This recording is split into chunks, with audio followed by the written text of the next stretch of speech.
Isang 24 anyos na e-trike driver ang naaresto ng pulisya matapos umanong mahulihang gumagamit ng hinihinalang marijuana sa barangay Tugatog madaling araw ng Linggo, Marso 8 taong 2026.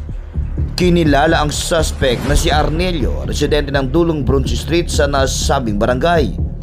Ayon sa ulat ng Malabon City Police Station, nagsasagawa ng rutinang pagpapatrolya ang mga tao ng Substation 2 bandang alas 4:20 ng madaling araw nang makita nila ang suspect na umunay naninigarilyo ng hinihinalang marijuana gamit ang glass tube 5 sa kahabaan ng Dulong Bronze Street.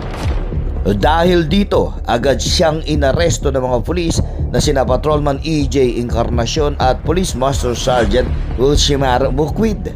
Nakuha mula sa suspect ang isang glass tube na may laman ng sunog na tuyong dahon na hinihinalang marijuana at isang asul na disposable lighter bilang ebidensya. Ipinaalam sa suspect ang kanyang mga karapatang konstitusyonal at ang kanyang posibleng paglabag sa Republic Act No. 9165, partikular ang Section 12, Possession of Drugs Paraphernalia at Section 15, Use of Dangerous Drugs. Matapos ang pag-aresto, dinala ang suspect sa ospital ng Malabon para sa medical examination. Ang mga nakumpiskang ebidensya ay minarkahan at nilagdaan ng arresting officer sa harap ng mga saksi kabilang isang kinatawan ng media at isang opisyal ng barangay. Sa kasalukuyan, nasa pangangalaga ng Malabon Police ang suspect. Ako, si Mike Tango. Ito ang Reforma ng Bayan.